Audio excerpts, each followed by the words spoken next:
His fingers traced the curve of her jaw, tilting her face upward until she had no choice but to meet his gaze. Those dark eyes, cold enough to freeze empires, hot enough to burn through every wall she'd ever built.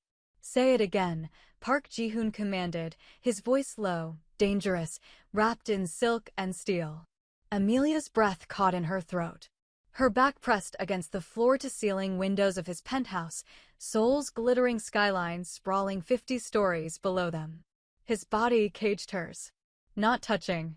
Not yet.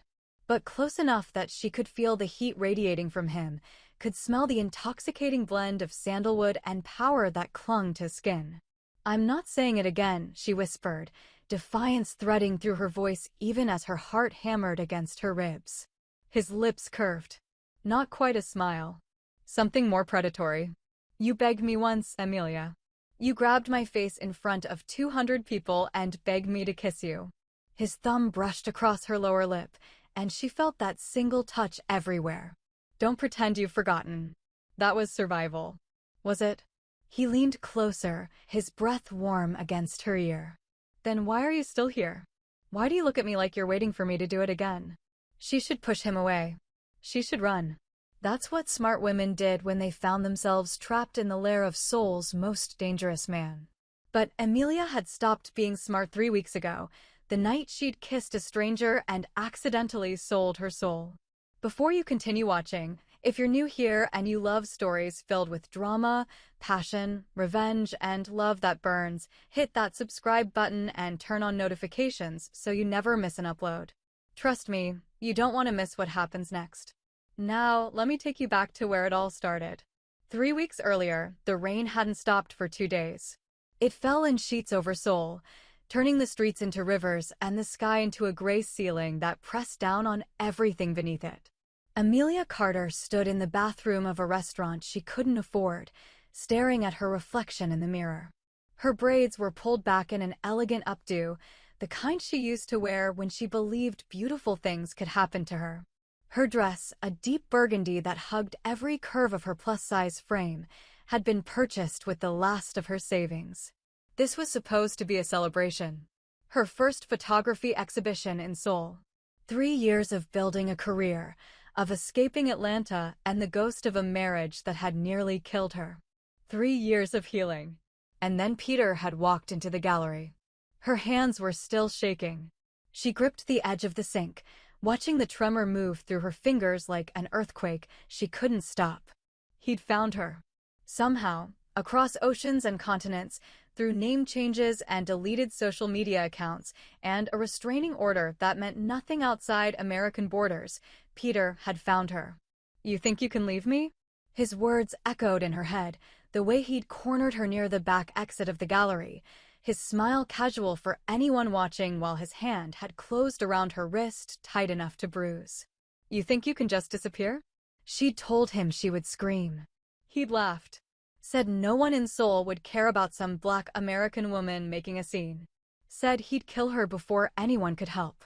The worst part? She'd believed him. The bathroom door opened, and Amelia's heart stopped. But it was just a woman, Korean, elegant, wearing diamonds that could have paid Amelia's rent for a decade.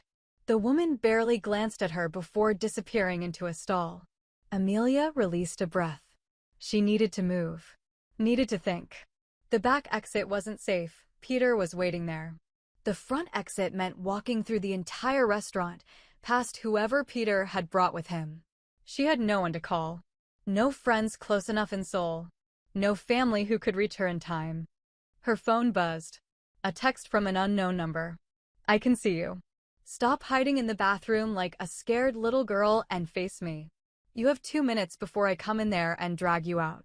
Amelia's blood turned to ice. She moved. Not thinking, just surviving. Out the bathroom door, through a side hallway she hadn't noticed before. The restaurant was massive, one of those high-end establishments where the wealthy came to be seen.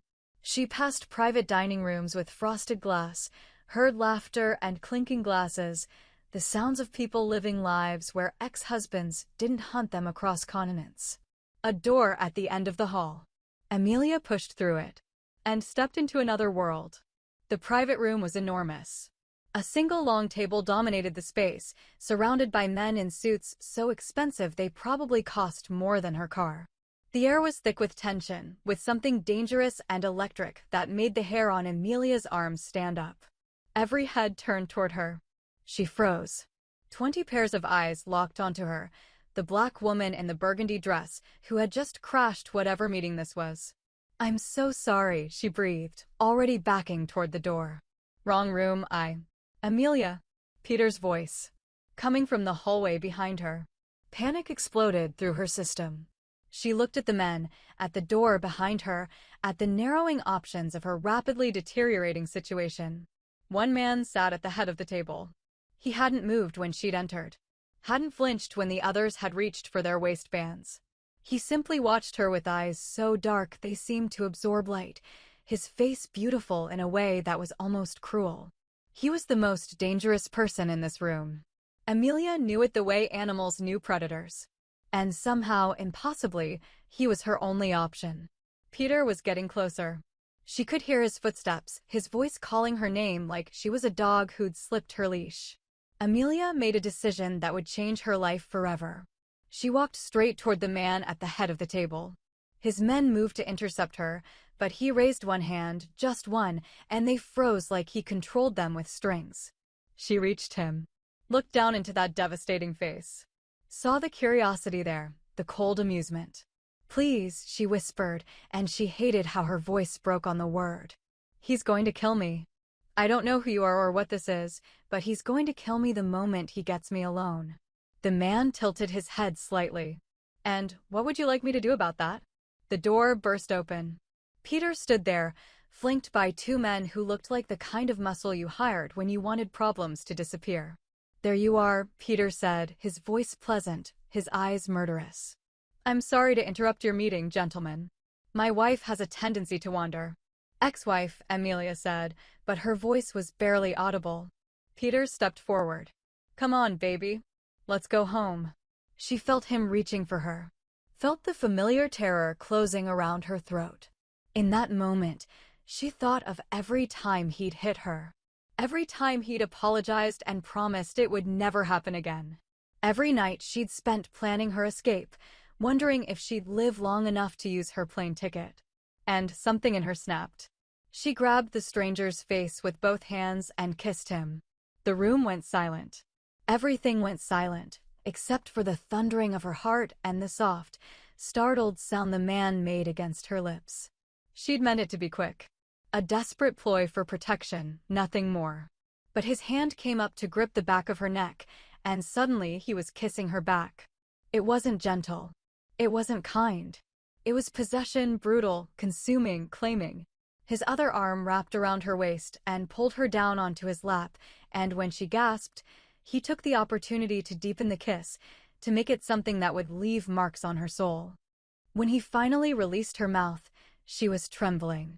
His lips brushed against her ear.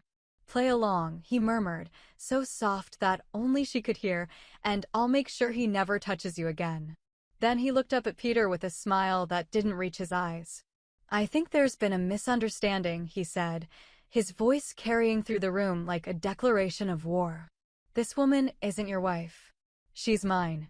Peter's face went pale, then red, then something beyond color into pure rage.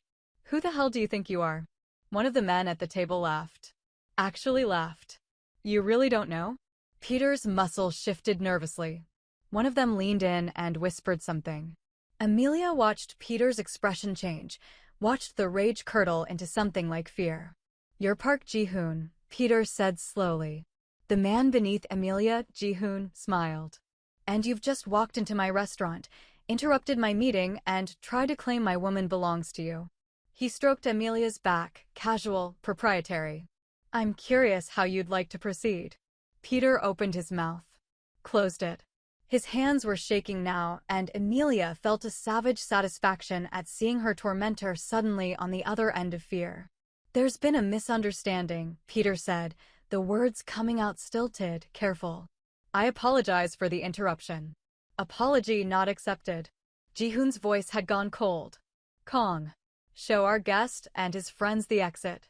Make sure they understand they're never to come within 100 meters of my woman again. The man who had laughed stood up. He was massive, easily 6'4", with shoulders like a linebacker. And if they don't understand? Help them understand. Peter was dragged out. His hired muscle didn't even try to fight. And through all of it, Amelia sat frozen on the lap of a man she'd just kissed without permission, a man who had claimed her as his property in front of a room full of criminals. When the door closed and silence fell, Ji-hoon's grip on her waist loosened. You can breathe now. She realized she'd been holding her breath. She exhaled shakily and tried to stand, but his hand stayed firmly at her hip. Not yet, he said. We need to have a conversation. About what? He looked at her with those dark eyes, and she felt something shift in the air between them. About the fact that you just kissed me in front of my entire leadership team. About the fact that there are cameras in this room, which means our little performance will be on every gossip site in Seoul by morning. His thumb traced a slow circle on her hip. About the fact that if I don't follow through on what I just claimed, I'll look weak. And I don't look weak, Amelia.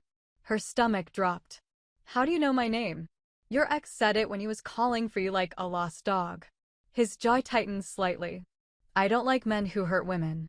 I especially don't like men who think money and muscle give them the right to break beautiful things. Beautiful things.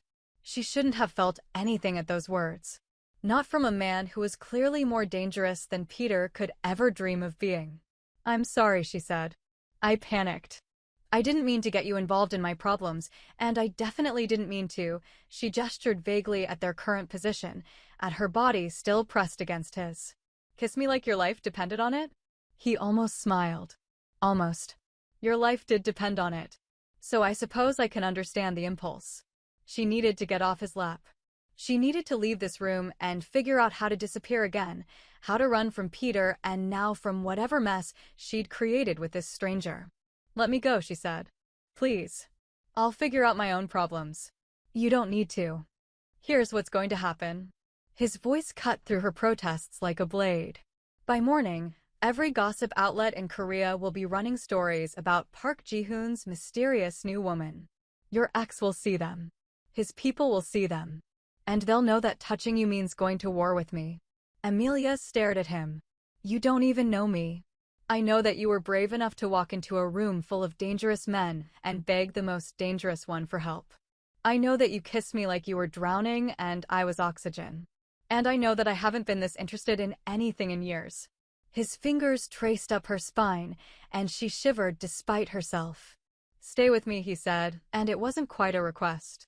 Let me protect you. Let the world believe what we've already shown them. And what do you get out of it?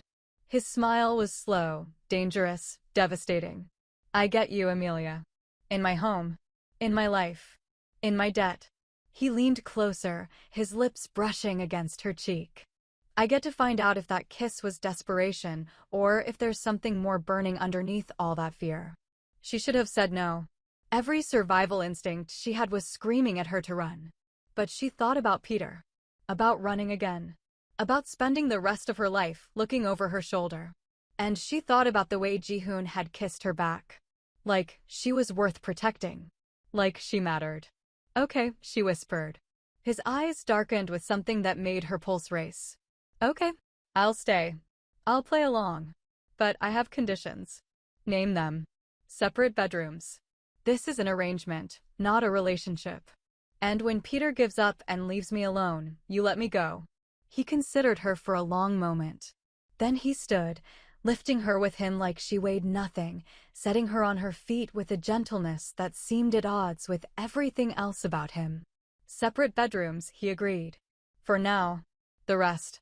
He stepped back, buttoning his suit jacket with precise movements. We'll see. He extended his hand. Welcome to my world, Amelia Carter. Try not to burn it down. She took his hand. No promises. That night, she moved into the penthouse. The elevator required a special code, 17 floors above the rest of the building, accessible only to Ji-hoon and whoever he approved. The doors opened onto a space that looked like it belonged in a design magazine. Clean lines, floor-to-ceiling windows, furniture that cost more than her entire life's earnings. And everywhere, evidence of danger. Security cameras. Armed guards in the hallway. A quiet that felt heavy, watchful. Your room is down the hall, Ji-hoon said, leading her through the penthouse. There's clothing in the closet in your size. My assistant is efficient. The kitchen is stocked. You're free to move around the penthouse, but don't leave the building without security. Am I a guest or a prisoner? He stopped walking. Turned to face her. You're whatever you want to be, Amelia. But you should understand something. He stepped closer, and she forced herself not to retreat. The world now believes you belong to me. That comes with protection, yes. But it also comes with expectations. There will be events. Public appearances. Moments where we need to be convincing. You mean more kissing? His gaze dropped to her mouth. Among other things. Heat flooded her cheeks. This is insane. I don't know anything about you. I don't know anything about your world. Then let me teach you. He reached out and tucked a stray braid behind her ear, and the gentleness of the gesture nearly undid her. Get some sleep. Tomorrow, we have work to do. He walked away, disappearing into another part of the penthouse. Amelia stood in the hallway, surrounded by luxury and danger, wondering what kind of deal she'd just made with the devil. If you're enjoying this story, drop a comment below telling me what you think of Ji-hoon. Is he the villain, the hero, or something more complicated? And don't forget to like this video, it helps more people discover these stories. Now, let's continue. The first week was an education. Amelia learned that Park Ji-hoon ran an empire that stretched across legal and illegal territories. Real estate development that cleaned money from gambling operations. Nightclubs that served as fronts for information gathering. A shipping company that moved things customs agents preferred not to see. She learned that he was feared, genuinely, deeply feared, by everyone from street-level criminals to corporate executives. That his name was spoken in whispers. That the men who worked for him would die before betraying him. She learned that he never raised his voice. Never had to. That his anger was cold rather than hot, and it was the cold that made him terrifying. And she learned that he watched her. Constantly. With an intensity that made her skin prickle and her stomach flip in ways she refused to examine. They ate breakfast together every morning. Ji-hoon insisted on it. It's about routine, he explained on the third day, pouring her tea with hands that had probably killed people. Building intimacy. When we appear in public, we need to look like we've shared 1,000 mornings, not like strangers playing pretend. Is that why you keep asking about my childhood? I ask because I'm interested. He set down the teapot. You grew up in Atlanta. Your mother was a nurse. Your father left when you were 7. You put yourself through art school. You married Peter when you were 23 because he made you feel safe. His jaw tightened. How long did it take for him to stop pretending? Amelia's hands wrapped around her teacup. 6 months. The first time was small. He grabbed my arm too hard during an argument. He apologized. Said it would never happen again. But it did. It always does. She stared into her tea. It got worse gradually. By the time I realized how bad it was, I felt trapped. He controlled the money. The house was in his name. My friends had slowly disappeared. He'd driven them away without me noticing. And I was so ashamed. Of what? Of being the kind of woman who stayed. I'd always sworn I would never be that woman, you know? I watched my mother stay with my father while he made her small and sad, and I promised myself I'd be different. She laughed bitterly. Turns out it's not that simple. Ji-hoon was quiet for a moment. When he spoke, his voice was softer than she'd ever heard it. How did you get out? He put me in the hospital. Told the doctors I fell down the stairs. But the nurse, she saw the bruises on my wrists. The old scars. She gave me information about shelters, resources. She helped me understand that I could leave. And the restraining order? It was supposed to protect me. But Peter has money. Connections. When I left Atlanta, I knew he would come looking eventually. I just hoped I'd have more time. Ji-hoon reached across the table and took her hand. His palm was warm, his grip firm but not confining. He will never touch you again. I swear it on my life. She believed him. That was the terrifying part. By the end of the first week, the gossip sites had exploded. Park Jae-hoon's mystery woman, who is the curvy American beauty. Mafia boss goes public with shocking romance. The kiss that stopped Seoul. Inside Ji-hoon's secret love affair. The photos from the restaurant were everywhere. Amelia saw herself in them, saw the desperation in her eyes transform into something else the moment Ji-hoon kissed her back. They looked like lovers. They looked like they were burning for each other. And somewhere across the city, Peter was seeing them too. The threat started on day 8. Flowers delivered to the penthouse lobby. A card attached. Did you think changing men would save you? I found you once. I'll find you again. Ji-hoon read the card with an expression that made the temperature in the room drop 10 degrees. He's testing boundaries. Seeing how close he can get. What do we do? We send a message back. Ji-hoon pulled out his phone, typed something rapidly.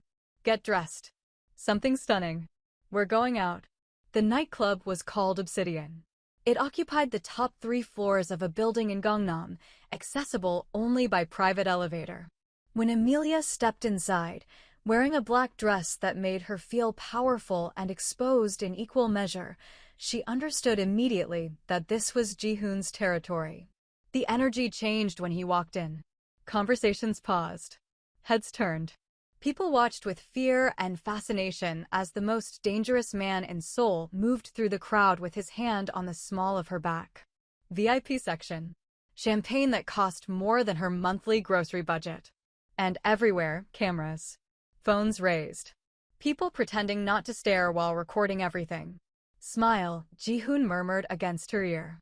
Look at me like you can't imagine being anywhere else. She turned to face him.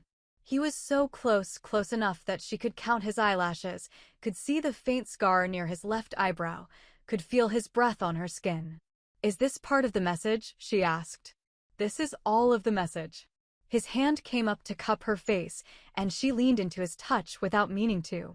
Every video taken tonight will reach Peter within hours. Every image will show him exactly what he's lost. And when he sees this, he kissed her. It was different from the first time. The first time had been desperate, survival-driven, chaotic. This was deliberate. Controlled. He kissed her like he was making art, like every movement of his lips was calculated to destroy her completely. And God help her, she kissed him back. Her fingers curled into the lapels of his jacket. She pulled him closer without thinking, and she felt his smile against her mouth. The kiss deepened, became something that felt less like performance and more like confession.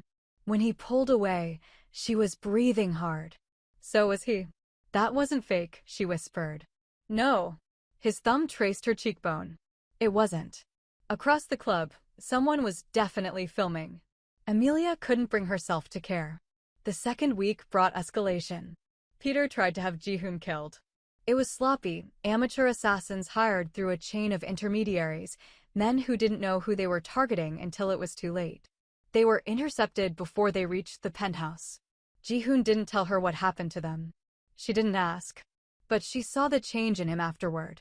A hardness that hadn't been there before, an edge that made his men move more carefully around him.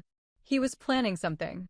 She could see it in the way he took meetings late into the night, in the quiet conversations that stopped when she entered the room. What are you going to do? She asked him one night. They were standing on the balcony of the penthouse, the city sprawling beneath them like a galaxy of lights. About Peter. What would you like me to do? I don't know. I've spent so long just trying to survive him that I never thought about. She trailed off. Ending him? I don't want you to kill him. She turned to face Ji-hoon. I don't want that on my conscience. Or yours. You think I have a conscience? I think you pretend not to. But I've seen how you treat your people. How you protected me when you didn't have to. You're not a monster, Ji-hoon. No matter how hard you try to convince the world otherwise. He was quiet for a long moment. Then he stepped closer, close enough that she had to tilt her head back to maintain eye contact. I won't kill him, he said finally. But I will destroy everything he has. His money. His reputation. His power. By the time I'm done, Peter Carter will have nothing left but the knowledge of what he lost when he tried to break you. And then you'll be free. His voice was rough. To leave. To stay. Whatever you want. She should have felt relief. Instead, she felt something like loss. What if I don't want to leave? The words hung between them. Ji-hoon's expression shifted, surprise, followed by something heated and hungry that made her breath catch. "Then you stay," he said. "Not as an arrangement. Not as a performance."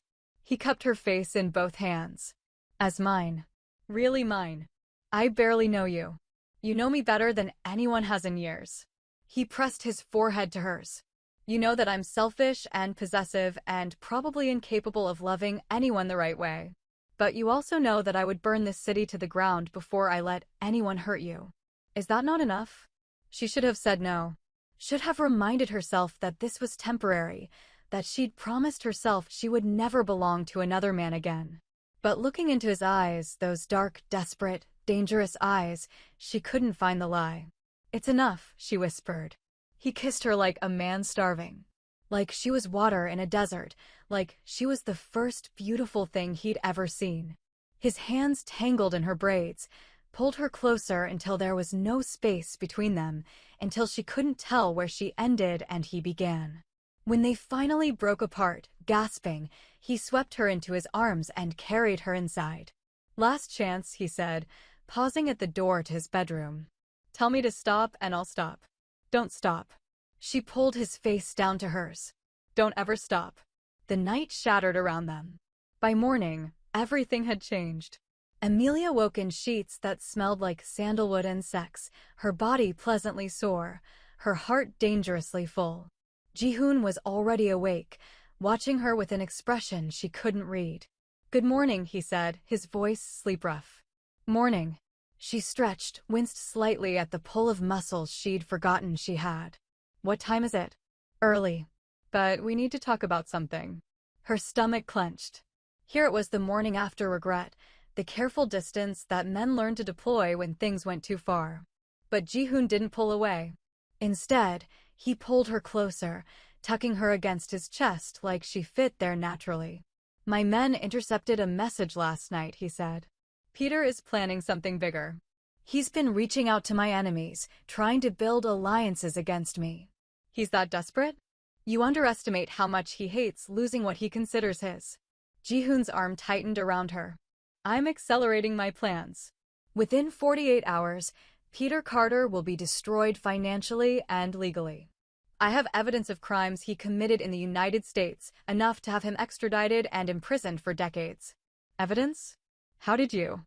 "I have resources. And I've been using them to take apart every piece of his life since the night he walked into my restaurant." Ji-hoon pressed a kiss to the top of her head. "But there's a complication." "What kind of complication?" "To deliver the evidence, I need to work with American federal agents. Which means stepping into a spotlight I've spent years avoiding. It could expose parts of my organization. Endanger my people."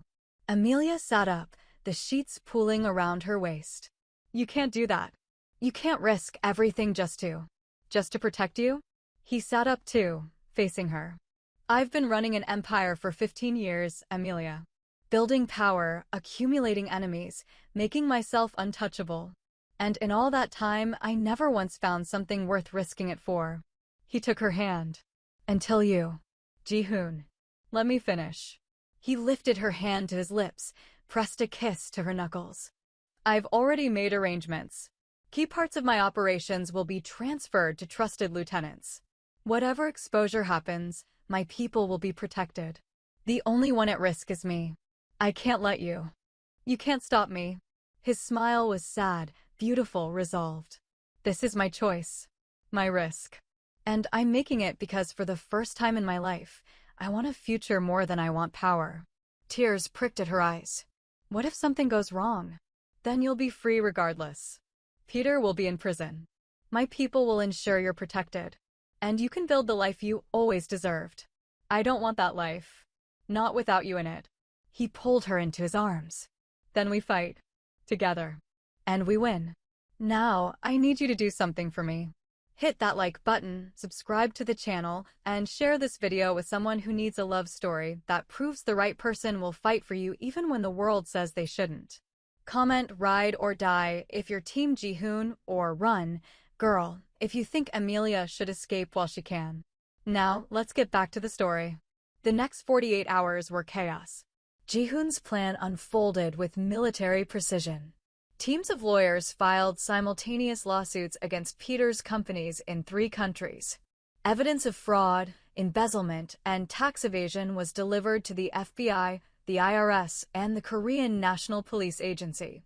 News outlets received anonymous tips about Peter Carter's history of domestic violence, complete with hospital records, police reports, and testimony from other women he'd hurt. The exposure was total, complete, devastating. By the second day, Peter's accounts were frozen. His business partners were fleeing like rats from a sinking ship. His face was all over the news, not as a powerful businessman, but as an alleged criminal and abuser. Amelia watched the coverage from the penthouse, Ji-hoon beside her. "How do you feel?" he asked. "I don't know." She pressed a hand to her chest, trying to identify the strange sensation there. Relieved. Vindicated. And also sad. Sad? That it took all of this. That I had to run to another country and accidentally kiss a mafia boss just to be believed. That there are probably hundreds of women still trapped with men like Peter who don't have Park Ji-hoon in their corner. He pulled her close. One battle at a time. We won this one. They won. For a few hours, it felt like the war was over. And then Peter played his final card. The fire started at midnight. Amelia woke to alarms and the smell of smoke and Ji-hoon already on his feet, issuing rapid commands into his phone. Armed men flooded the penthouse. Someone wrapped her in a robe and shoved shoes onto her feet. "What's happening?" she demanded. "The building's been compromised."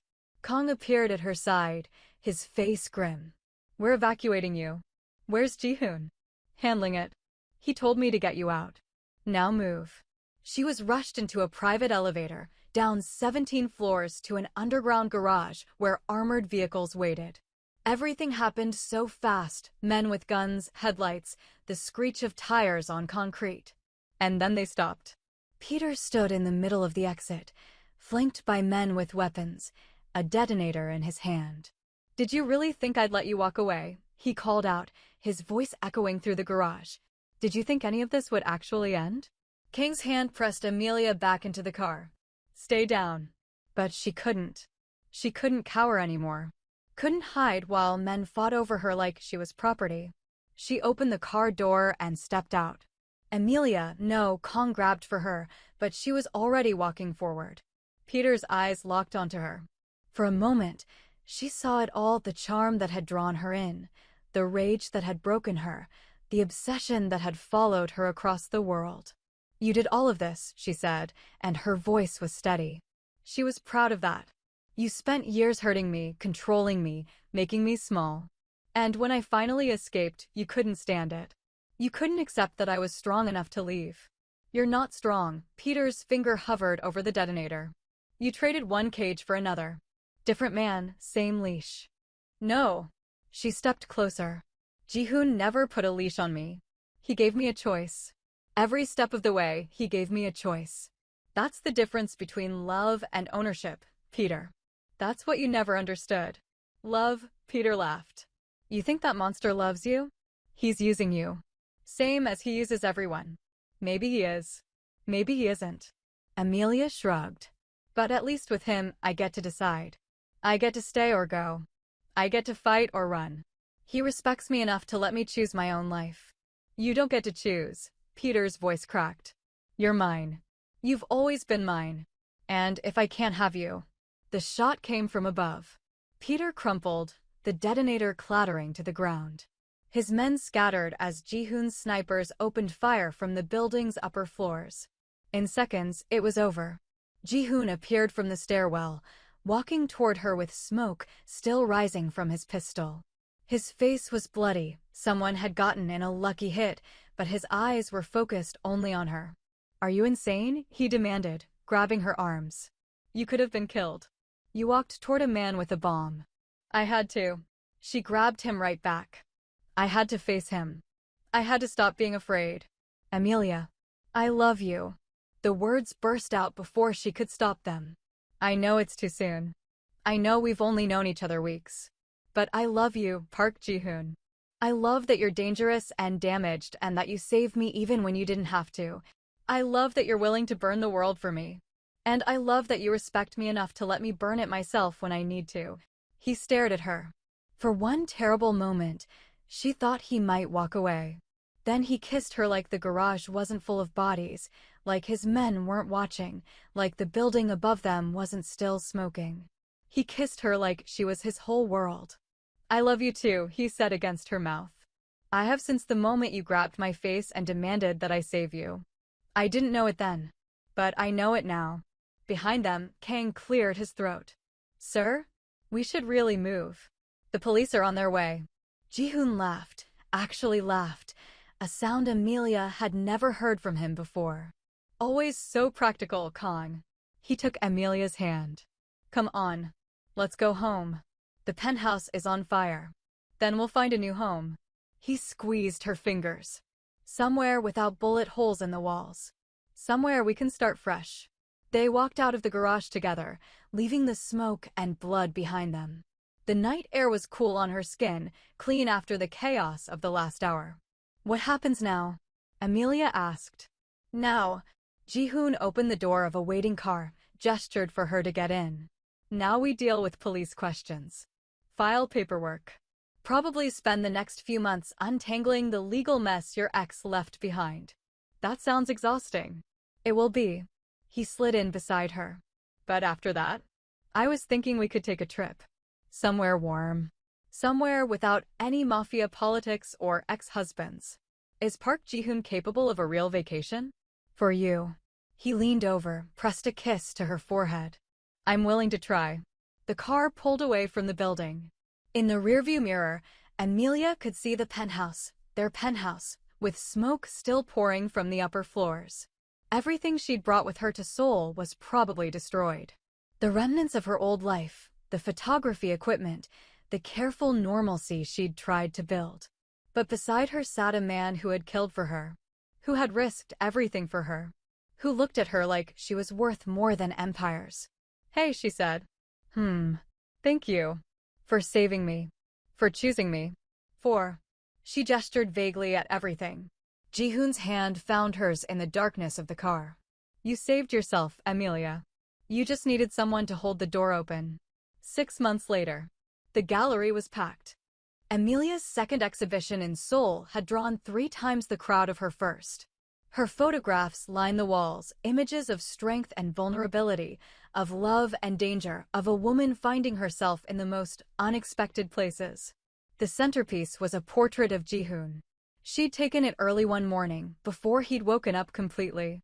His face soft with sleep, the morning light turning his skin golden. He'd protested when she'd shown it to him, said it revealed too much, made him look human. That was exactly why she loved it. You've made me a spectacle, he murmured now, coming up behind her. His arms wrapped around her waist, pulling her back against his chest. You make yourself a spectacle. I just documented it. He hummed against her ear. I've been thinking. Dangerous pastime. I want to make this official. The pretending to be together. The arrangement. His hand moved to her hip, steadying her. I want it to be real. Permanently. She turned in his arms, looked up at his face, that beautiful, dangerous face she'd grown to love more than anything. Are you asking me to marry you in the middle of my gallery opening? Would you prefer a more dramatic setting? I could arrange explosions. A car chase. Perhaps another kiss in front of cameras. She laughed. I think I've had enough drama to last a lifetime. Then say yes. He pulled a ring from his pocket, a simple band with a single diamond, elegant and understated. Say yes, and I promise to spend the rest of my life giving you exactly the amount of drama you want. No more. No less. The crowd around them had gone quiet. Amelia could see phones raised, could hear whispers spreading through the gallery. Another moment that would end up on gossip sites. Another headline. But she didn't care. Because for the first time in her life, she wasn't performing survival. She wasn't pretending. She was simply standing in her own truth, with a man who loved her for exactly who she was. Yes, she said. Obviously yes. He slid the ring onto her finger, kissed her until the gallery erupted in applause. And when they finally came up for air, grinning like idiots, she realized something. She had walked into a room of dangerous men and demanded to be saved. But what she'd actually found was something better. She'd found the courage to save herself. And she'd found someone worth building a new life with. The kiss that had started as desperation had become her destiny. And she wouldn't have had it any other way. Thank you so much for watching until the end of this story. If Amelia and Jihoon's journey made you feel something, hope, excitement, butterflies, drop an emoji in the comments to let me know. Hit that subscribe button and turn on notifications so you never miss another story. And share this video with someone who loves love stories with a little danger, a lot of drama, and happily ever afters that are actually earned. I'll see you in the next one. Stay beautiful. Stay dangerous. And always choose the person who would burn the world just to see you smile.